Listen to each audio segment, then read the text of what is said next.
What's going on, guys? It's been a while since I've done any shop tip videos for you, so I wanted to throw a quick one at you tonight and show you a real quick and easy way of mounting your tool arms or your tool arm accessories out of the way and ready for use when you need them.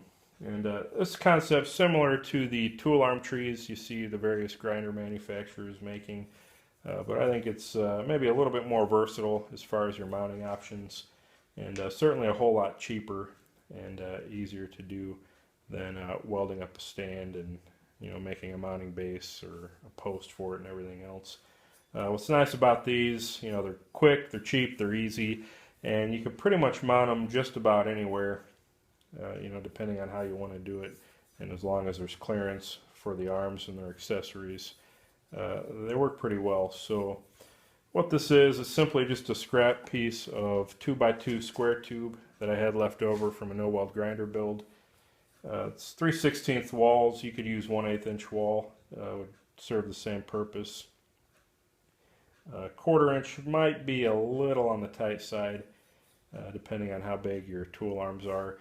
But the inside of this is about 1 5/8 inches from inside to inside, and plenty of clearance for your standard 1.5 inch tool arms. And the length's really not all that important. I think I just divided this up based on whatever the piece of scrap was. This one's a little over 3 inches long. You can make it longer, you can make it shorter. The important thing is that you just have room and once again clearance for mounting onto whatever surface you choose. And how I mount these, I just found a stout little wood screw here. Probably want something a little bit bigger or stronger than a typical drywall screw. Those seem to not have a whole lot of strength. You probably risk snapping the heads off, or if they start oxidizing or corroding, they'll eventually break or loosen up on you. I like something a little bit bigger than that, and you could of course use machine screws and other similar fasteners as well. But I'll be mounting mine to the inside leg of one of my wooden workbenches here, so this is just about perfect for me. It's about 1 inch long, again a little bit bigger than a drywall screw, plenty of threads to grip in there, and should hold this from now until the end of time. And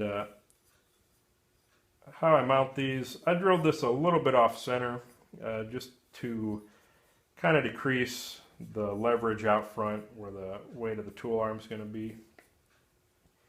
You don't necessarily have to do that. You could drill 2 holes with 2 screws would probably be even better. Again, it just kind of depends on how much you have to fasten into and how long your piece is. But if you take a drill bit just a little bigger than the threads, drill all the way through, and then use that hole on the other side to spot for a drill bit that's a little bit bigger than the head of the screw. You can then drill through on that side all the way down into the inside face and counterbore that or countersink that just a little bit. And that's just a real quick and easy way to get a nice flush mount on the inside so that you're not hanging up on a screw every time you put your arm in and out. And for the screw head type, these flatheads work pretty well. So that's what I did for this one. And, 1 really seems like it's been alright.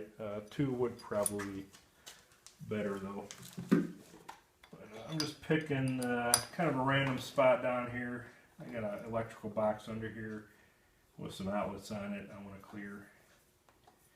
I already pre-drilled the hole.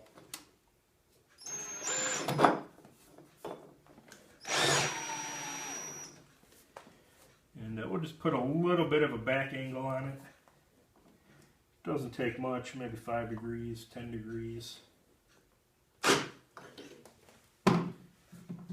it in there tight where it won't ever go anywhere. Now,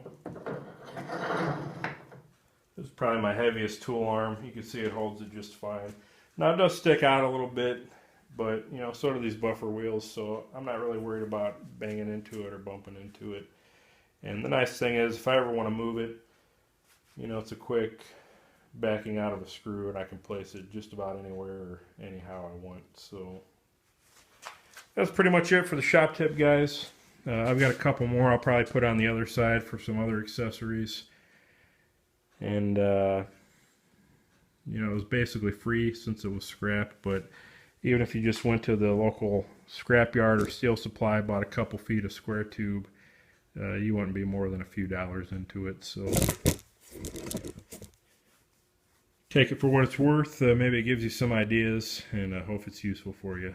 Thanks for watching, guys.